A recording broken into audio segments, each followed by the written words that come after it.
Baik, bismillahirrahmanirrahim. Assalamualaikum warahmatullahi wabarakatuh. Waalaikumsalam warahmatullahi wabarakatuh. Izin memperkenalkan diri, kami dari kelompok 8 akan melanjutkan materi dari kelompok yang sebelumnya, yaitu mengenai ekologi air tawar bagian keduanya gitu. Nah, kelompok kami ini terdiri dari 3 orang, ya. Salah satunya saya sendiri, Dimas Badlah, terus juga ada Neng Gina, terus juga lagi ada Silva Rawi Pratiwi. Nah, mungkin supaya mempercepat ya, supaya mengefisienkan waktu juga, langsung saja kepada pemateri yang pertama, yaitu kepada Ninggina. Saya persilahkan.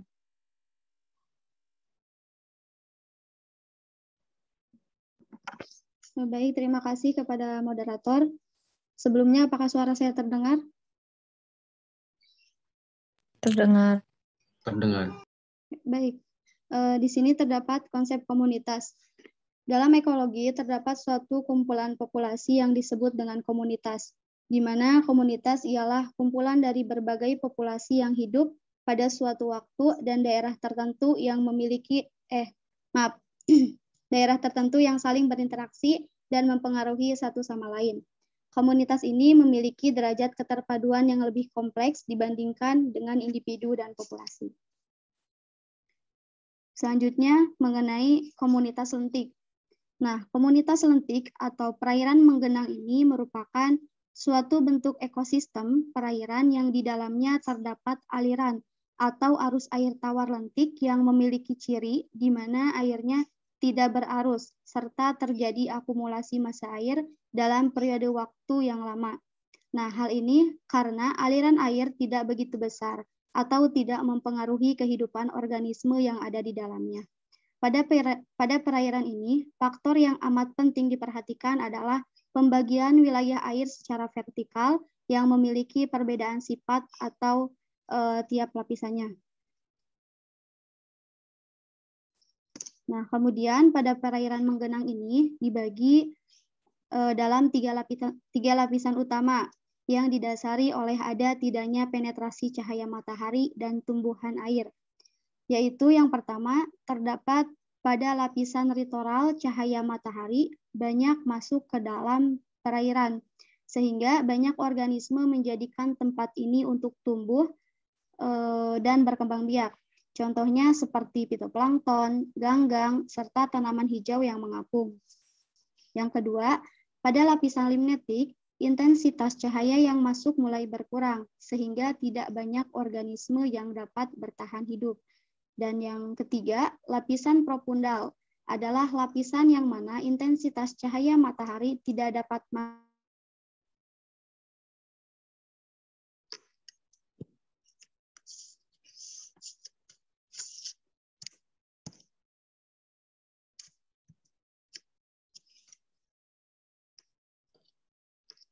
Nah, contoh dari kelompok organisme yang ada di perairan menggenang berdasarkan cara hidupnya meliputi bentos, kemudian plankton, nekton, dan neuston. Selanjutnya, pengertian mengenai danau. Danau merupakan suatu badan air yang menggenang dan luasnya mulai dari beberapa meter persegi hingga ratusan meter persegi. Di danau terdapat pembagian daerah berdasarkan penetrasi cahaya matahari, yaitu fotik dan apiotik. Nah, daerah yang dapat ditembus cahaya matahari sehingga terjadi fotosintesis disebut fotik, sedangkan daerah yang tidak tertembus cahaya matahari disebut apiotik. Selain itu, danau juga terdapat daerah perubahan temperatur yang drastis dan termoklin. Termoklin ini memisahkan daerah yang hangat di atas dengan daerah pinggir dengan daerah dingin di dasar. Komunitas tumbuhan dan hewan tersebar di danau sesuai dengan kedalaman dan jaraknya dari tepi. Selanjutnya, danau ini dibagi menjadi 4 daerah. Yang pertama, terdapat daerah litoral. Daerah ini merupakan daerah dangkal. Cahaya matahari menembus dengan optimal. Air yang hangat berdekatan dengan tepi. Seperti terlihat pada gambar, tumbuhnya itu merupakan tumbuhan air yang berakar, yang berakar dan daunnya ada yang mencuat ke atas permukaan air. Komoditas organisme sangat beragam termasuk jenis-jenis ganggang yang melekat khususnya di atom. Berbagai siput dan remis, serangga, ikan, amfibi, reptilia air, dan semi air seperti kura-kura, ular, itik, dan angsa, dan beberapa mamalia yang sering mencari makan di danau. Yang kedua, terdapat daerah limnetik. Daerah ini merupakan daerah air bebas yang jauh dari tepi dan masih dapat ditembus sinar cahaya matahari. Daerah ini dihuni oleh berbagai fitoplankton, termasuk ganggang dan sianobakteri. Zooplankton yang sebagian besar termasuk roti pera dan udang-udangan kecil memangsa fitoplankton. Seperti pada gambar, zooplankton ini dimakan oleh ikan-ikan kecil. Kemudian ikan kecil ini dibangsa oleh ikan yang lebih besar. Kemudian ikan yang besar ini dibangsa oleh ular, kura-kura, dan burung pemakan ikan. Yang ketiga, terdapat daerah propundal. Daerah ini merupakan daerah yang dalam, yaitu daerah abiotik danau. Mikroba dan organisme lain menggunakan oksigen untuk respirisasi seluler setelah mendekomposisi detritus yang jatuh dari daerah limnetik. Karena tidak ada cahaya, maka penghuni zona propundal bergantung pada zona limnetik dan juga pada zona litoral. Kemudian yang keempat yaitu daerah bentik. Daerah ini merupakan daerah dasar danau, tempat terdapatnya bentos dan sisa-sisa organisme mati. Sehingga dapat disimpulkan bahwa dari zona danau ini yang pertama itu ada zona litoral, ada zona limnetik, kemudian ada zona propundal, dan terakhir ada zona bentik.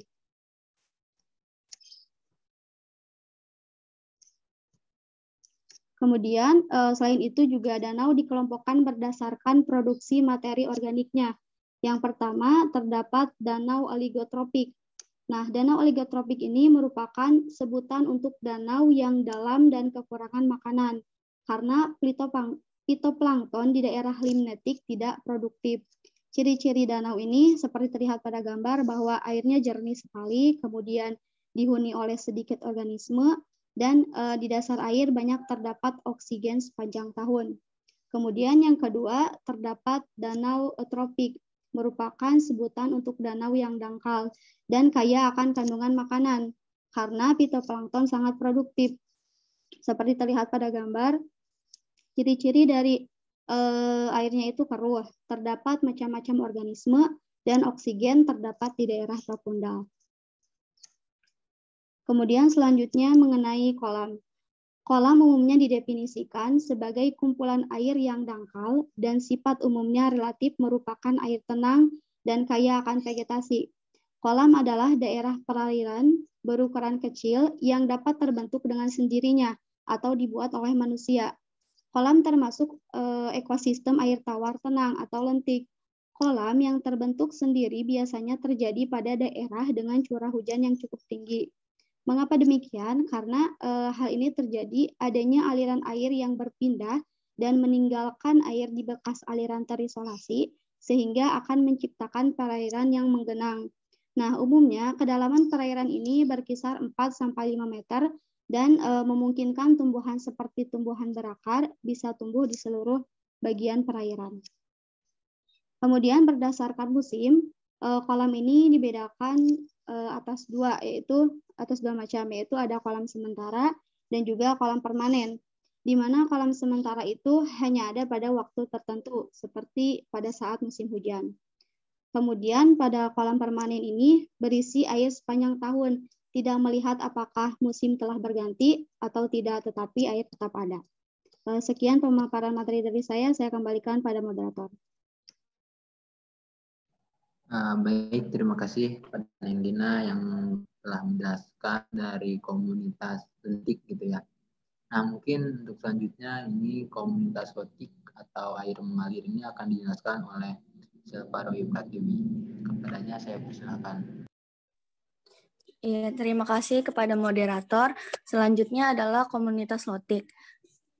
Nah, komunitas lotik biasa disebut juga air mengalir. Nah, ekosistem yang jadi komunitas lotik ini adalah ekosistem yang airnya bergerak mengalir, misalnya seperti selokan, parit, atau sungai. Ciri-ciri dari ekosistem lotik adalah airnya mengalir, merupakan ekosistem terbuka dari kadar oksigen terlarut yang relatif tinggi. Nah, aliran air dalam ekosistem lotik merupakan faktor pembatas bagi organisme yang ada di dalamnya. Nah, artinya organisme yang tidak dapat melakukan adaptasi terhadap adanya aliran air itu akan tersingkir. Aliran ini juga dapat menjadi penentu jenis dan komposisi komponen biotik dalam ekosistem. Aliran air pada komunitas lotik tergantung pada topografi, sehingga mempengaruhi besarnya sungai dan debit air yang mengalir. Misalnya jenis air ekosistem lotik tidak tetap. Bukan. Maksudnya air ekosistem lotik itu tidak tetap. Nah, melainkan berubah tergantung pada musim. Contohnya di Pulau Jawa, pada umumnya air yang mengalir seperti sungai, keruh dan banjir di musim hujan. Nah, sedangkan di musim kemarau itu relatif kecil, debit airnya kecil dan bahkan mengering. Sebagai suatu ekosistem terbuka, komunitas lotik itu memperoleh kiriman bahan organik yang terbawa aliran air dari daerah hulu dan daratan, misalnya berupa bangkai, sampah, dan daun-daun yang gugur ke sungai. Jadi dapat dikatakan bahwa ekosistem lotik itu mendapat pengaruh yang besar dari ekosistem daratan. Aliran air memudahkan terjadinya persentuhan antara permukaan air yang luas dengan udara. Jadi jika di sepanjang ekosistem lotik itu terdapat jeram, riak-riak kecil, dan air terjun, menyebabkan kadar oksigen terlarut relatif tinggi karena bersentuhan langsung dengan udara.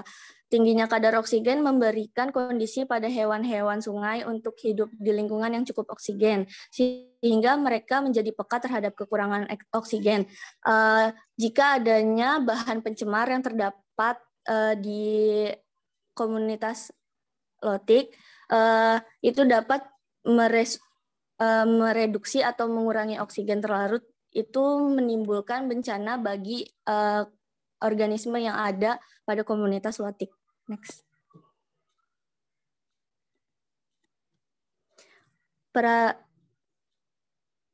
Perairan lotik terbagi menjadi 2 zona, yaitu zona arus deras, yaitu di mana daerah dangkal dan kecepatan arus cukup tinggi, sehingga dasar perairan padat dan tidak ada endapan. Nah, organisme yang hidup pada zona arus deras yaitu bentos yang telah beradaptasi, peripiton yang melekat kuat, dan ikan yang dapat berenang kuat. Selanjutnya itu ada zona arus lambat, yaitu daerah perairan yang dalam dan kecepatan arus sudah berkurang, sehingga terjadi proses pengendapan pada dasar perairan, dan biasanya pengendapan tersebut lunak. Organisme yang hidup di zona arus lambat yaitu plankton, nekton, penggali, dan bentos di dasar endapan. Next. Yang selanjutnya adalah mata air. Air merupakan kebutuhan mutlak bagi kehidupan manusia. Tidak ada kehidupan yang dapat berlangsung tanpa air. Nah, kebutuhan manusia akan air itu dapat diperoleh dari berbagai macam sumber, baik berupa air hujan, air permukaan, maupun air tanah. Nah, kebutuhan air tanah ini antara lain dapat diperoleh dari mata air, dan menurut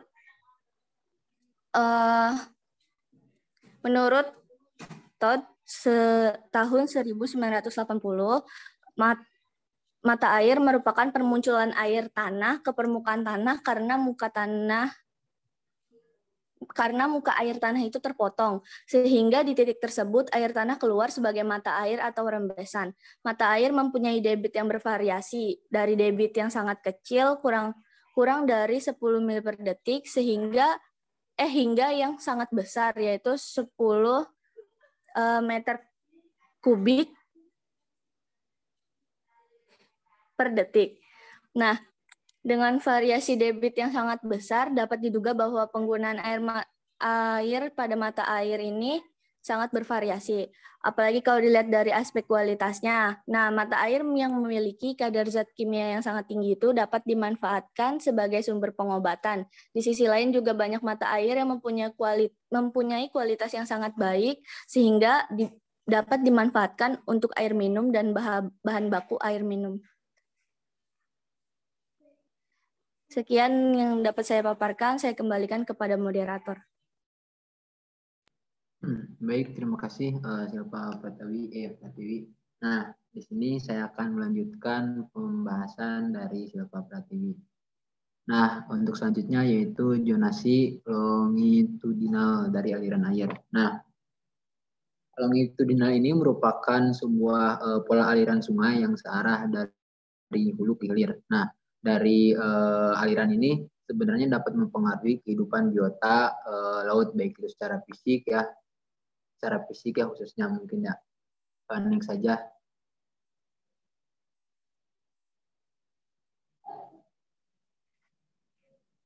Next untuk slide berikutnya. Nah, terdapat dua jenis, ada air deras dan air tenang. Nah, biasanya air deras ini aliran airnya itu kan deras ya, biasanya itu dangkal gitu ya. Terus juga di bawahnya itu biasanya bersih dari endapan-endapan sedimen karena memang airnya itu deras gitu. Terus juga ini biasanya itu ada di bagian hulu sungai. Nah, untuk yang selanjutnya itu ada air tenang. Nah, air tenang ini biasanya merupakan zona yang memiliki ya kecepatan yang relatif lambat gitu ya, sehingga memang banyak terdapat endapan-endapan lumpur gitu di bawahnya, dan ini biasanya terdapat di bagian hilir sungai gitu. Next saja.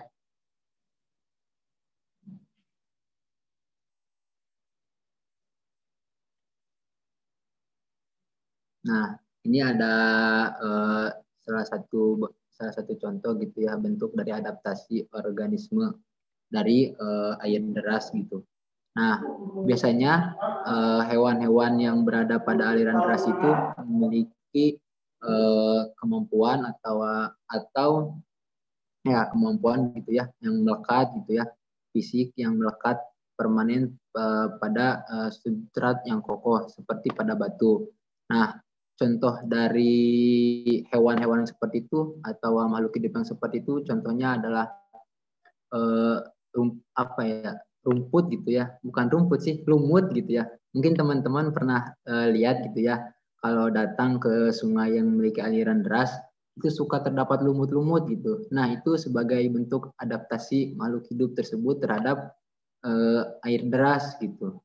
Nah, terus juga ada hewan yang memiliki kaitan atau mengisap, itu seperti serangga-serangga gitu.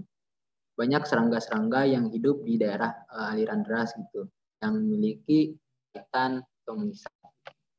Juga permukaan bawah yang lengket.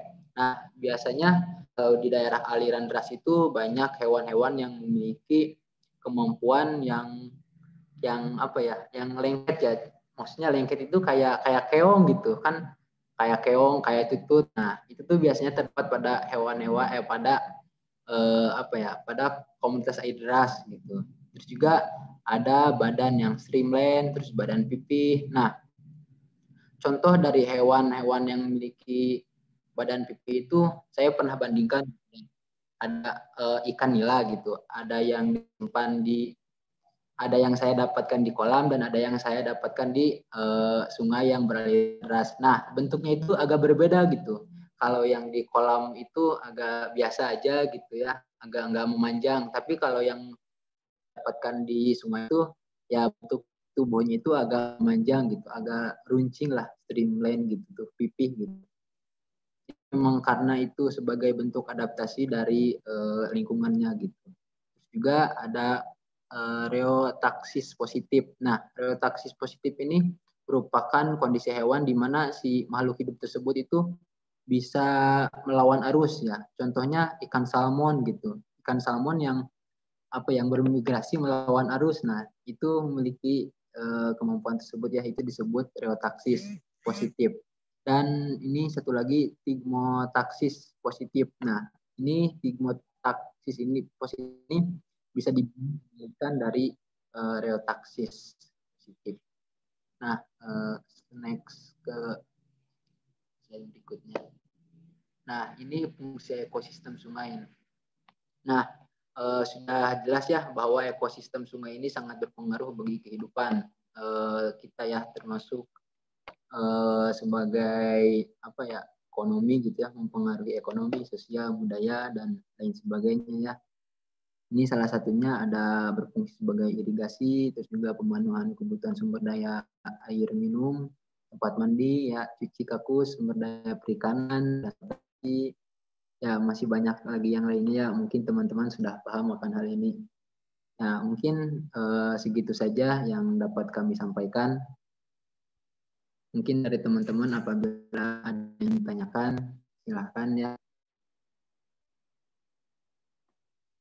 Sekian dari saya. Assalamualaikum warahmatullahi wabarakatuh.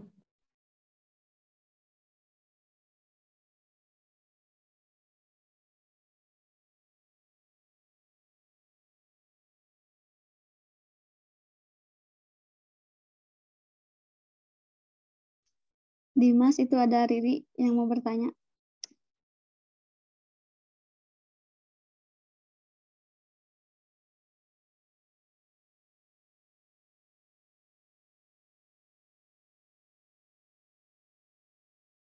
Ya, silahkan Ri. Baik, terima kasih Dimas telah mempersilahkan saya untuk memberikan pertanyaan. Sebelumnya, perkenalkan diri, nama saya Riri dari kelompok 10 mata kuliah Ekologi Lingkungan. Mohon maaf jika pertanyaan saya sudah dibahas, tetapi tadi saya keluar masuk terus, jadi baru bisa masuk sekarang. Pertanyaannya itu adalah mengapa dalam kajian ini gitu, ada istilah ekologi air tawar 1 dan ekologi air tawar 2. Mengapa tidak disatukan? Apakah kajiannya itu sangat berbeda atau bagaimana? Terima kasih.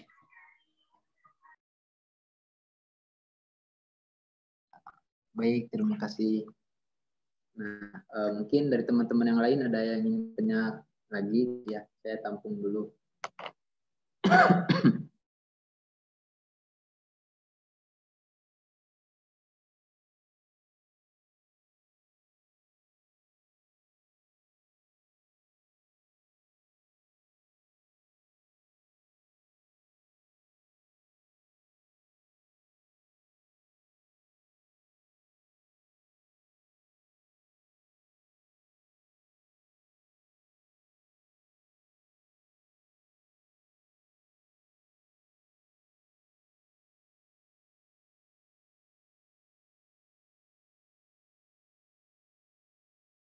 Bagaimana? Ada yang mau bertanya lagi?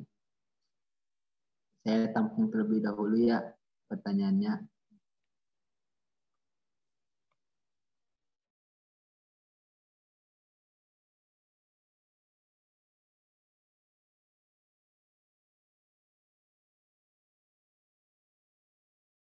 Saya Mas, izin bertanya. Nah, silakan. Ya, terima kasih. Sebelumnya saya Adi Hadiansyah dari kelompok 1. Di sini saya izin bertanya ya perihal danau. Di negara Australia kan mungkin beberapa teman-teman sudah mengetahui danau di sana itu ada beberapa yang berwarna ya, terutama katakanlah yang berwarna mencolok ya, warna pink. Nah, berdasarkan informasi danau tersebut berwarna pink itu karena adanya plankton dan alga. Nah, yang saya ingin tanyakan, kondisi apa saja yang harus dipenuhi ya ketika danau itu berwarna, mengingat danau ini jarang dan tidak banyak ya untuk memiliki warna yang mencolok. Jadi intinya tuh alga itu tuh dapat berkembang di danau itu harus memiliki kondisi apa yang harus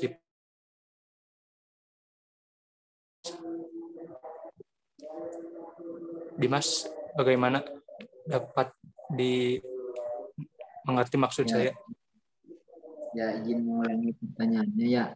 Tadi mungkin maksudnya bagaimana cara untuk supaya alga yang ada di bisa tumbuh dan berkembang biak, apa seperti itu ya?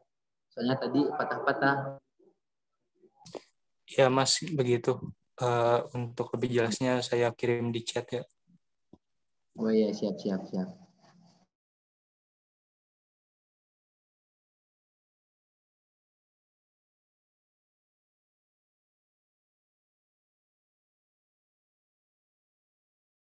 Mungkin supaya cepat juga ya, ada yang mau menjawab gitu pertanyaan dari saudara Riri.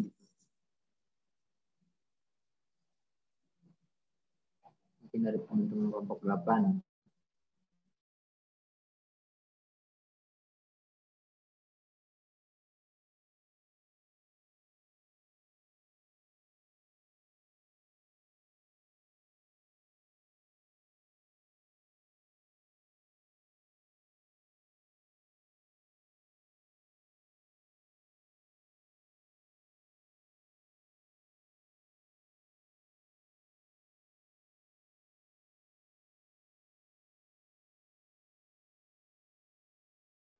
Yang juga dibolehkan untuk menjawab setiap pertanyaan yang ada. Ini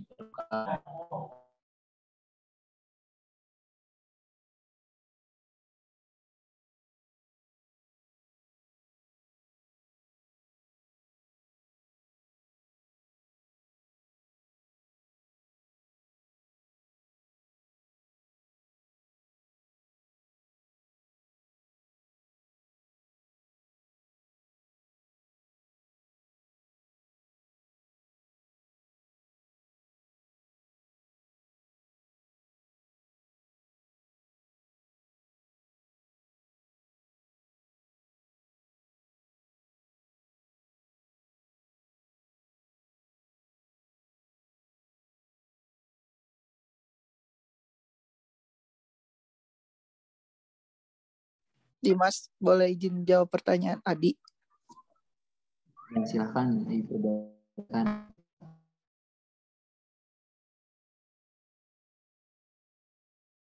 Ya, baik, terima kasih.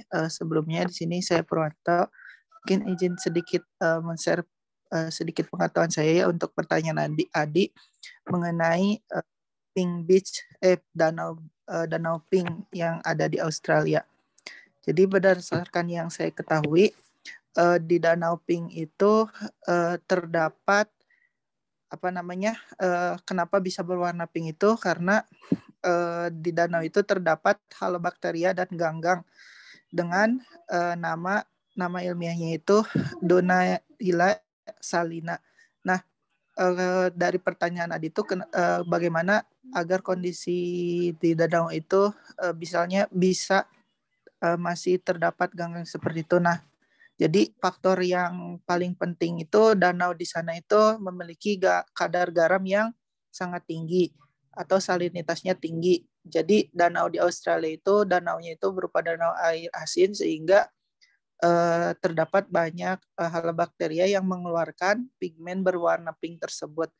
Kemudian ada salah satu faktor lagi yaitu untuk faktor yang ganggang itu ketika hujan, kan di sebagian daerah Australia juga memiliki iklim yang tropis atau juga tinggi tingkat curah hujannya. Nah, dari adanya curah hujan tersebut juga bisa meningkatkan pertumbuhan ganggang sehingga danau itu bisa berwarna pink. Jadi ada dua faktor yang saya ketahui kenapa dan agar lingkungan itu danau tersebut tetap berwarna pink.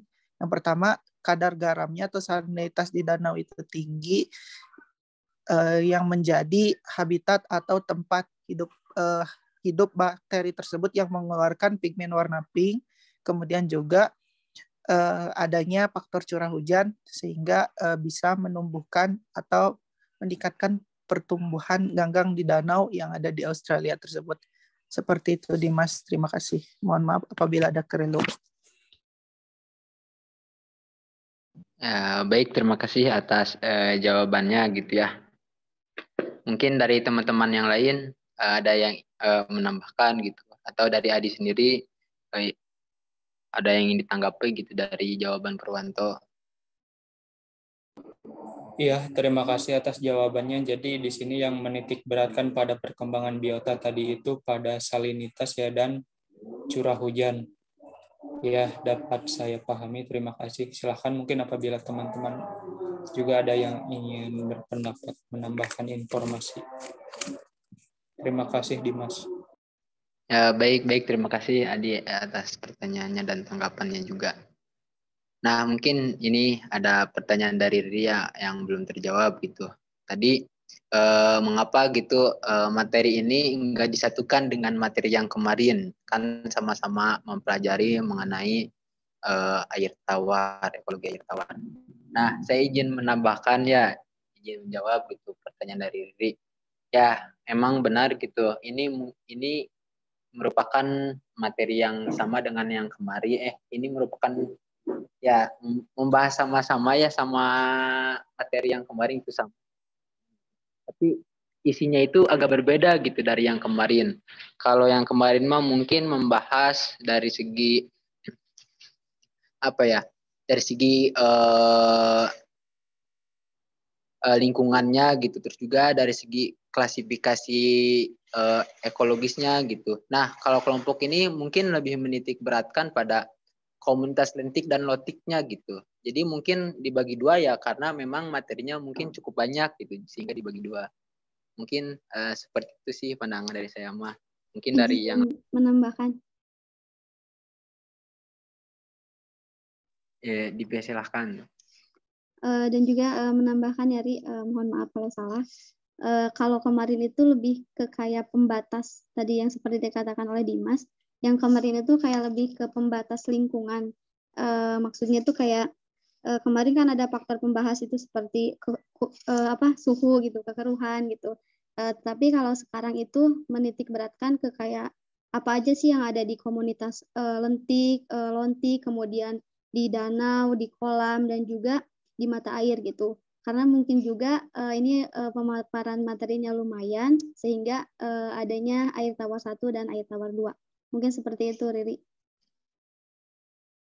Ya, terima kasih ya. Mungkin dari Riri sendiri gimana, ada tanggapan atau dari teman-teman kelompok 7 mungkin kemarin.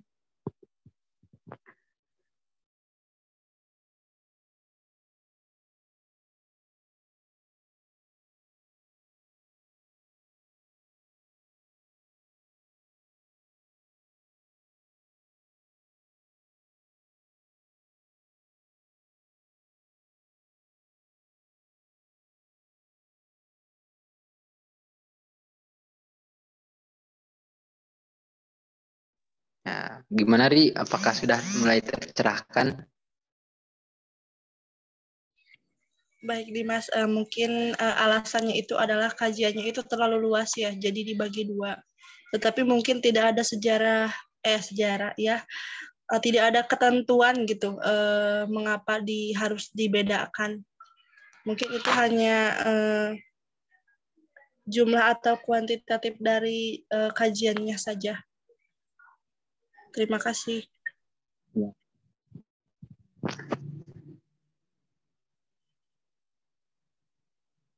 Mungkin ada pertanyaan lagi dari kelompok yang lain.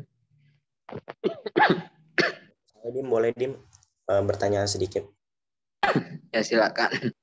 Sebelumnya perkenalkan, nama saya Fadila dari kelompok 10. Izin bertanya, tadi kan dijelaskan mengenai mata air. Apakah di dalam mata air ini terdapat makhluk hidup atau vegetasi yang hidup di dalam zona mata air tersebut, Dim? Terima kasih. Ya, terima kasih ya pertanyaan yang cukup menarik gitu ya. Apakah di dalam mata air itu ada makhluk hidup yang hidup gitu ya? Baik itu hewan ataupun tumbuhan, seperti itu mungkin ya. Nah, mungkin dari teman-teman yang mempunyai wawasan yang luas bisa menjawab gitu ya, membantu menjawab pertanyaan dari Fadilah. Silahkan. Terutama dari kelompok 8 sendiri gitu.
Gimana teman-teman? Apakah ada tanggapan?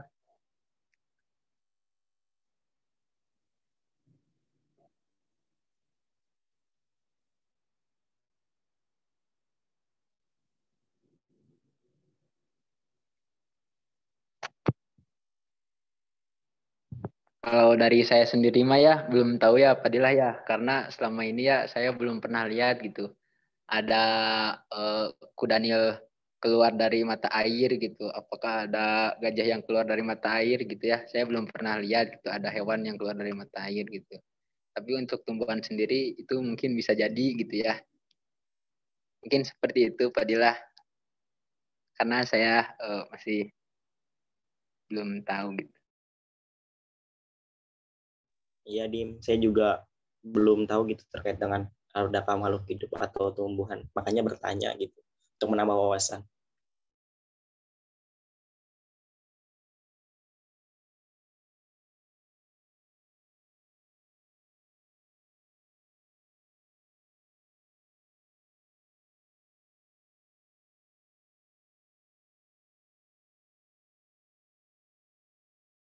Dim, kalau enggak itu ada pertanyaan tuh dari Silvi, bisa jawab pertanyaan Silvi dulu di kolom komentar. Oh iya, terima kasih.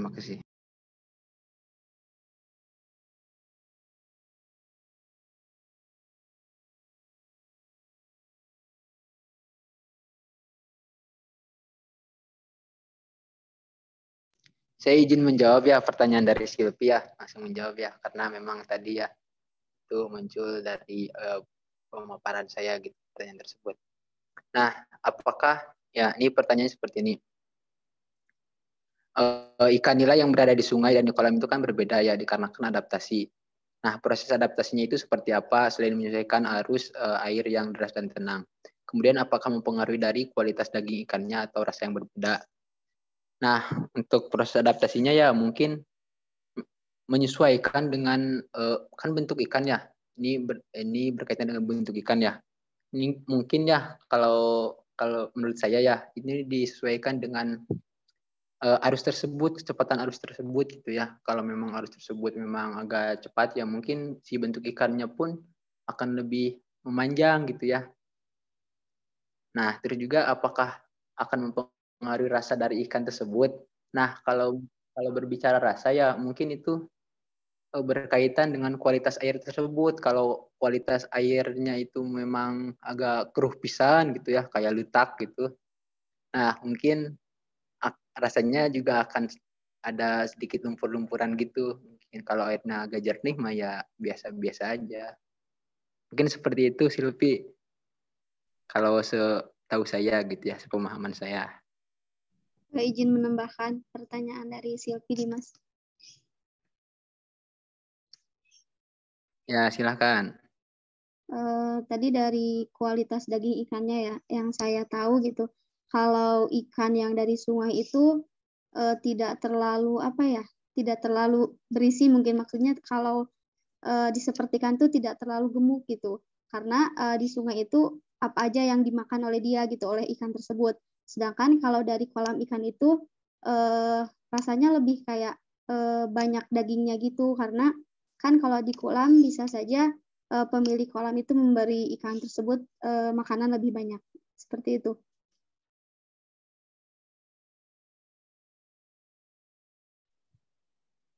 Terima kasih, Ninggin. Ini ada pertanyaan lagi ya. Izin menjawab pertanyaan Fadilah. Oh iya, silakan. Sebelumnya mohon maaf ya kalau misalnya kurang tepat atau gimana. Tadi sih saya sudah baca-baca ya kalau misalkan makhluk hidup yang ada di mata air itu nggak ada maksudnya. Jadi contohnya itu ada di mata air Dalol yang terletak di Ethiopia. Nah, jadi di mata air ini tuh suhunya tinggi dan ekstrim, termasuk ke dalam lingkungan yang ekstrim untuk dihidupi oleh makhluk hidup. Nah, untuk penelitiannya itu hasilnya nggak ada makhluk gimana ya? Jadi di penelitian itu sebelumnya mengeluarkan hipotesis kalau di sana tuh bakalan ada makhluk hidup yang apa ya? Kayak makhluk hidup yang mikroorganisme kecil-kecil gitu, Fadila. Nah, tapi ternyata hasil penelitiannya itu nggak ada makhluk hidup yang bisa hidup di mata air Dalol ini. Nah, terus saya juga baca-baca kalau misal mata air yang bisa diminum itu bisa ada bakterinya.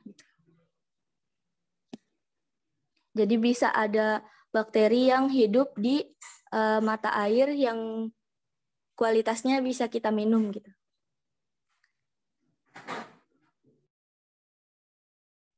Baik, terima kasih Silpa ya. Karena memang benar juga gitu ya bahwa mata itu adalah tempat yang ekstrim gitu untuk ditempati atau ditinggali oleh makhluk hidup. Karena kan yang namanya makhluk hidup itu butuh makan gitu ya, butuh fotosintesis apalagi tumbuhan gitu. Sedangkan kan butuh cahaya matahari kan, sedangkan yang tempat-tempat ekstrim itu kan mungkin ya cahaya mataharinya tidak sampai gitu ke dalam. Jadi sehingga sulit bahwa makhluk hidup tersebut bisa hidup di tempat ekstrim tersebut. Begitu mungkin ya, Fadilah atas jawabannya. Bagaimana tanggapannya dan Silvi? Terima kasih. Oke, coba bisa dimengerti mungkin tidak ada ya karena tadi yang sudah dijelaskan Dimas, karena kesulitan bagi makhluk hidup untuk menjangkau area tersebut dan kurangnya cahaya dari matahari untuk melakukan proses fotosintesis. Terima kasih kepada kelompok Dimas dan kawan-kawan. Ya, sip. Sama-sama. Nah, mungkin ini ada pertanyaan lagi ya dari Nova Dwi Anggra ini. Pak. Ini ada satu pertanyaan lagi ya. Ini pertanyaan cukup menarik gitu. Ini dari Nova Dwi Anggra ini kelompok 3. Terdapat danau Krakul di Tajikistan, yang mana danau ini memiliki kandungan garam yang tinggi sehingga menyebabkan makhluk hidup tidak bisa bertahan hidup lama. Apakah danau yang memiliki kandungan garam yang tinggi tidak memiliki ekosistem yang tetap? Nah, mungkin seperti itu pertanyaannya. Silahkan mungkin dari teman-teman ada yang mau menjawab gitu perihal danau yang memiliki kandungan garam yang tinggi ini.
Mungkin dari kelompok yang lainnya bisa membantu menjawab ya, karena kelompok kami juga sedang kebingungan.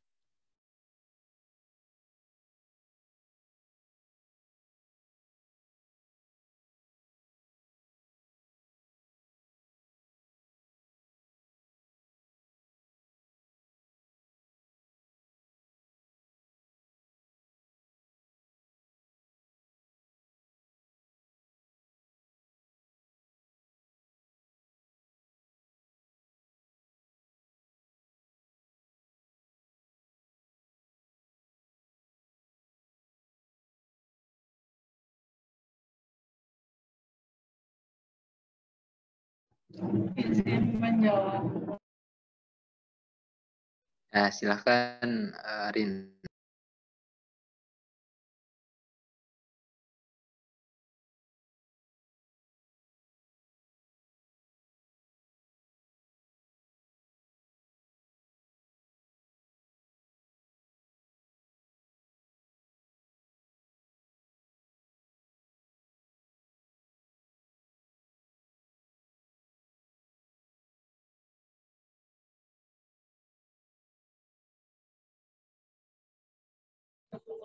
Ya, mohon maaf. Saya ingin menjawab pertanyaan dari Nova. Ya, Sof, Mungkin silakan. pertanyaannya, iya baik, terima kasih Mas. Pertanyaannya apakah, bentar dulu apa sih tadi? Terdapat danau Karakol di Tajikistan yang mana danau ini memiliki kandungan garam yang tinggi sehingga menyebabkan makhluk hidup tidak bisa bertahan hidup lama. Apakah danau yang memiliki kandungan garam yang tinggi tidak memiliki ekosistem yang tetap? Nah, ini saya bingung sih apakah ini masuk ekosistem air tawar apa air asin. Cuman kalau yang kita ketahui kan ada tuh sama kasusnya kalau danau Karakol itu saya baca itu. Apakah suara saya terdengar? Jelas, Rin.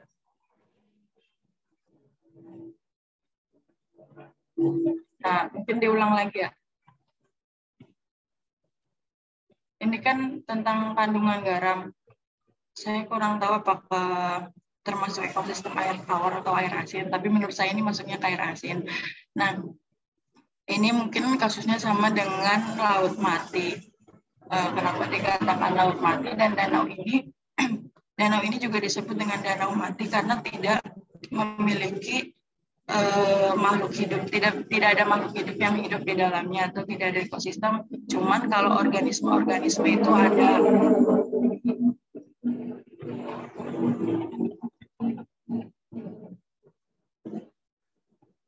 Ya mungkin diketik aja dia suaranya nggak jelas atau gimana? Kalau di saya mah cukup jelas dah.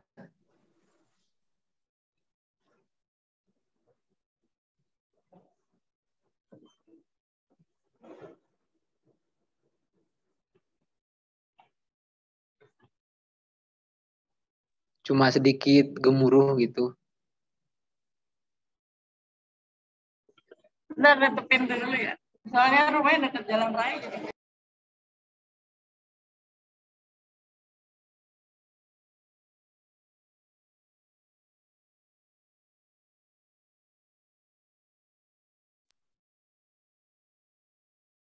Tes. Apakah sudah jelas? Jelas. Jelas. Oke, baik. Mohon maaf sebelumnya.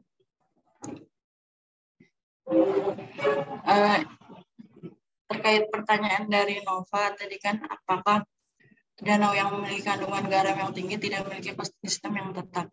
Nah, pertama-tama mungkin saya akan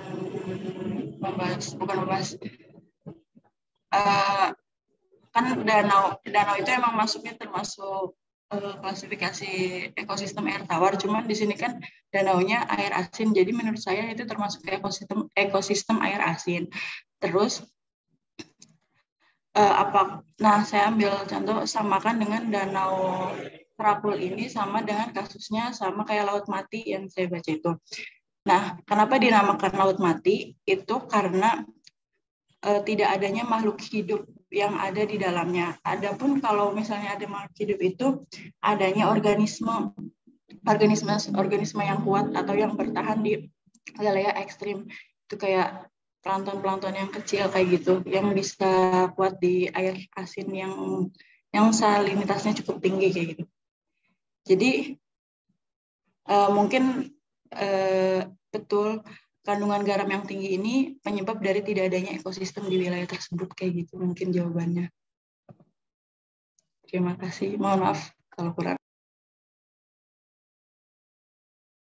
Ya, terima kasih Rin. Nah, jadi cina jawabannya teh tidak ada ekosistem karena memang makhluk hidup di sana itu tidak hidup gitu ya, tidak bisa hidup. Mungkin dari teman-teman yang lain ada yang ingin menambahkan? Mas, izin menambahkan Mas sedikit. Silahkan Bung Adi, dipersilahkan. Ya, terkait pertanyaannya kan tadi bertanya perihal apakah danau yang memiliki kandungan garam ini memiliki ekosistem yang tetap. Nah, teman dari saya ya untuk ekosistem biota di danau yang memiliki kandungan garam yang tinggi itu untuk makhluk hidup multiseluler itu biasanya jarang atau tidak ada ya di danau yang memiliki kandungan garam yang tinggi. Nah, apa itu makhluk hidup multiseluler? Multiseluler itu mungkin pada intinya itu seperti hewan dan tumbuhan, atau pada istilahnya itu makhluk hidup yang memiliki banyak sel ya. Silahkan mungkin teman-teman ada pemahaman yang lebih tinggi perihal multiseluler. Nah, selanjutnya untuk ekosistem yang mungkin hidup atau banyak hidup di danau dengan salinitas yang tinggi itu biasanya terdapat hewan halofilik atau lebih dikenal sebagai makhluk hidup yang mencintai garam. Nah, beberapa makhluk hidup ini seperti organisme ya, di antaranya seperti alga dan jamur atau gangga tadi, dan alga ya, seperti tadi yang berkaitan dengan pertanyaan yang saya tanyakan ya, perihal mengapa danau itu berwarna yang mencolok ya, karena kan di sana itu merupakan ekosistem atau ya tempat yang baik dalam tumbuh kembang mikroorganisme tadi. Jadi apabila ditanyakan ekosistem seperti fauna dan flora di sana itu sangat sulit atau bahkan tidak ada. Lebih tepatnya di sana lebih cocok untuk mikroorganisme. Kira-kira seperti itu dari saya. Terima kasih Dimas. Baik, terima kasih banyak jawabannya. Ya, jadi menurut Adi itu kan jadi menurut Adi itu bisa ada ada ekosistem gitu. Namun hanya untuk hewan-hewan tertentu, makhluk hidup tertentu saja seperti alga gitu ya, jamur gitu. Dan untuk hewan yang makhluk hidup yang bersel banyak itu tidak bisa hidup ya. Nah, mungkin seperti itu jawabannya. Dari Nova sendiri gimana? Apakah ada tanggapan?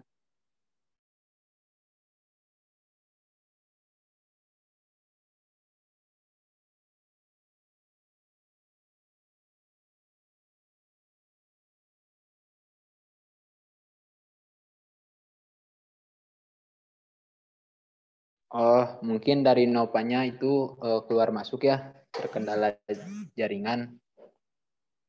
Mungkin dari teman-teman yang lain ada yang ingin menambahkan atau bertanya.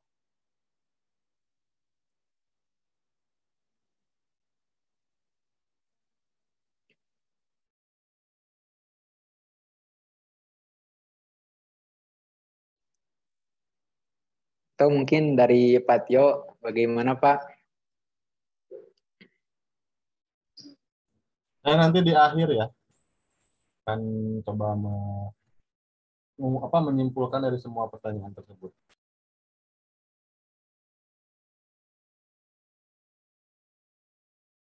Ini apakah disudahi Pak? Apa gimana Pak? Soalnya tidak ada yang bertanya lagi.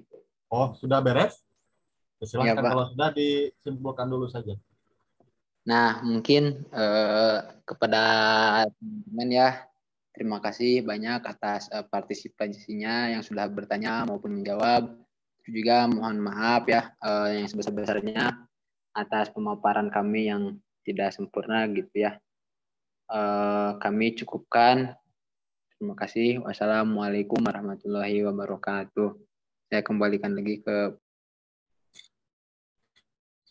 Oke, baik. Terima kasih untuk kelompok 8 yang sudah memaparkan materinya, dan terima kasih untuk kelompok yang lain. Walaupun belum semua kelompok bertanya ya sepertinya, tapi nggak apa-apa, biar waktu efektif juga. Semua pertanyaan saya dengarkan tadi sudah terjawab oleh kelompok 8, tapi di sini saya ingin sedikit menambahkan sedikit-sedikit dari jawaban kelompok 8 yang sudah diberikan. Pertama dari siapa tadi, Riri kalau nggak salah, kenapa ada air tawar 1 dan 2? Nah, ini kan di awal sudah dijelaskan sebetulnya di pertemuan pertama pada saat kita membahas silabus ya. Jadi karena materi air tawar ini cukup banyak, ekologi air tawar ini cukup banyak, makanya dipisahkan antara ekologi air tawar 1 dan ekologi air tawar 2. fokus untuk ekologi air tawar 1 sebetulnya hanya sebatas faktor pembatas saja ya, kemudian lain-lain gitu ya. Dan yang kedua ini difokuskan ke pembagian air tawar lotik dan lentik gitu. Jadi biar agak mendalam, walaupun sih sebetulnya cukup oleh satu kelompok, tapi saya takutkan ketika dibahas hanya satu kelompok, nanti materinya akan terlalu tidak mendalam gitu ya. Jadi dipisah dua itu agar materinya mendalam. Jadi pertimbangannya seperti itu, Riri ya. Terus untuk yang selanjutnya, danau berwarna dari Adi tadi kalau tidak salah juga. Danau berwarna itu sebetulnya banyak faktor. Bisa faktor organis ya, ada juga faktor non organis. Di sini kalau faktor organis seperti ganggang, alga dan lain sebagainya itu berpengaruh. Dan harus dilihat juga terkait kesesuaian hidupnya. Tidak semua alga itu bisa hidup di salinitas air tertentu ya. Jadi setiap alga itu mempunyai kesesuaian hidup di kadar garam tertentu. Misalnya alga A itu kadar garamnya harus sekian persen, alga B misalnya harus kadar garamnya sekian persen. Itulah yang menyebabkan danau-danau yang ada di belahan bumi lain gitu ya. Di Indonesia kan jarang. Itu mempunyai warna-warna yang berbeda tergantung dengan jenis alga yang menempati danau tersebut. Itu faktor organis. Yang kedua ada faktor non organis juga. Contoh gampangnya itu adalah Kawah Galunggung gitu ya. Kawah Galunggung kan bisa disebut danau juga karena sudah terisi air. Nah, dengan terisi airnya Kawah Galunggung tersebut, kenapa warnanya berbeda ketika musim-musim tertentu tergantung dengan aktivitas vulkaniknya, itu yang menyebabkan bukan faktor organis di situ, tapi adalah faktor non organis seperti kadar kimiawi magmatik yang ada di dalam gunung tersebut, gitu ya. Paham nggak rekan-rekan? Jadi ketika aktivitas vulkaniknya naik, Kawah Galunggung itu dia akan berubah warnanya menjadi agak kemerah-merahan karena ada belerang yang keluar dari kawah tersebut yang mengakibatkan warnanya itu berubah. Berbeda dengan ketika aktivitas vulkaniknya menurun, dia biasanya akan berubah menjadi warna air tawar yang biasa gitu ya, agak kehijau-hijauan. Itu faktor non organis. Gitu. Jadi ada banyak faktor pembentuknya, baik itu organis maupun non organis. Kemudian yang selanjutnya terkait mata air, apakah ada organisme atau tidak. Tadi saya mendengar jawaban dari Dimas terkait pertanyaan ini. Ini pertanyaan dari siapa tadi? Gilang, Pak. Gilang ya. Tadi Dimas, kalau tidak salah mencontohkan salah satu mata air yang ada di daerah Amerika ya, kalau nggak salah. Nah, kalau itu anomali dalam artian mata airnya mata air panas. Karena suhunya kan tinggi gitu ya. Jangankan di Amerika di Galunggung aja, ketika mata air panas itu dia tidak akan ada organisme di situ gitu. Nah, yang justru yang ingin digali itu di mata air yang suhunya normal ya. Di mata air yang suhunya normal itu sangat bisa organisme untuk hidup di sana. Banyak malahan gitu ya, seperti tempat-tempat yang lain selain mata air. Contoh, serangga-serangga yang suka hidup di atas air, tahu nggak? Engkang-engkang lah kalau orang Sunda menyebutnya ya. Itu dia bisa hidup di mata air gitu. Terus tumbuhan apalagi lumut-lumut dan segala macam karena faktornya dia cukup tertutup, biasanya mata air itu dari sinar matahari makanya suka ada lumut-lumut karena sangat lembab gitu ya. Jangankan di mata air, di dalam gua pun, gua cave ya, itu dia banyak tumbuhan dan makhluk hidup lain hidup di sana. Kalau kalian pernah main ke dalam gua atau cave, itu biasanya hewan-hewan atau tumbuhan yang hidup di sana itu yang tidak memiliki fragmen warna. Dia putih gitu kan, semacam albino karena tidak menerima sinar matahari. Kemudian banyak juga yang tidak memiliki penglihatan kalau hewan itu, karena dia tidak memiliki asupan sinar matahari yang cukup. Makanya ketika hewan tersebut dibawa keluar, dia buta gitu ya, karena terbiasa di tempat yang gelap. Sebetulnya baik itu di permukaan, apalagi ataupun di dalam permukaan tanah, itu banyak makhluk hidup bisa hidup. Asalkan si air tawarnya itu dalam suhu yang normal, pH, kemudian keasamannya juga normal gitu ya. Kalau yang tadi kelompok ini sampaikan kan itu seakan-akan tidak hidup itu karena suhunya tinggi. Itu mah sumber mata air panas berarti ya. Dimanapun kalau di sumber mata air panas pasti akan sulit makhluk hidup untuk hidup. Itu tambahannya untuk pertanyaan yang itu. Kemudian terkait danau, sebelum ke danau lah ya, terkait sungai dan kolam, kenapa ikan nilainya beda? Tadi ini pertanyaan siapa? Silvi, Pak. Silvi ya. Oke, jadi Silvi gini. Beda gak antara orang yang banyak bergerak dengan orang yang tidak banyak bergerak? Dalam hal anatomi tubuh aja gitu ya, biar mudah memahami. Itu pasti akan sangat berbeda. Orang yang tidak banyak gerak itu akan cenderung gemuk gitu. Karena si lemaknya itu tidak terbakar dengan baik. Beda dengan halnya orang yang banyak bergerak, banyak berolahraga, dia akan agak cenderung dalam tanda kutip kurus tapi berupa otot-otot yang berisi gitu. Begitupun dengan hewan. Nila yang diam di kolam dan nila yang diam di keramba misalnya di sungai, itu dia akan berbeda. Kalau kalian orientasinya adalah berat badan dari ikan tersebut, gemuk gitu ya, kalian harus membudidayakannya di kolam. Tapi kalau kalian orientasinya adalah rasa, dalam artian kayak ayam kampung dengan ayam pejantan aja atau dengan ayam BR gitu ya, itu dia nila yang hidup di sungai itu secara rasa dia lebih enak, walaupun bentuk tubuhnya lebih kecil daripada nila yang di kolam. Karena apa? Karena secara alamiah dia hidup dan makan dari organisme-organisme atau alga-alga atau ganggang yang hidup di sungai. Jadi lebih alami lah gitu ya. Makanannya lebih alami walaupun lebih kurus, tapi rasa gurih atau liatnya itu berbeda dengan ikan yang ada di kolam. Paham nggak sampai situ? Ya contohnya mungkin ayam tadi, ayam kampung dengan ayam broiler itu beda. Gitu ya. Itu juga contoh lain gitu ya dari nilai yang hidup di sungai atau nilai yang hidup di kolam atau danau. Secara tubuh mungkin lebih ramping, tapi secara daging itu akan lebih legit lah bahasa gampangnya ya daripada nilai yang hidup di kolam. Gitu. Oke, itu pertanyaannya. Saya tambahkan seperti itu. Kemudian yang terakhir mungkin dan terkait danau Krakul di Tajikistan. Tadi pertanyaan dari Nova ya kalau nggak salah ya. Tuh, Nova atau Nova ya. Jadi Danau Krakul itu sifatnya dia sama dengan laut mati. Tadi kalau bisa menambahkan seperti itu. Jadi kalau kasus laut mati itu dia dulunya lautan, terus akibat ada penurunan muka air laut, makanya air asinnya itu terjebak di daratan.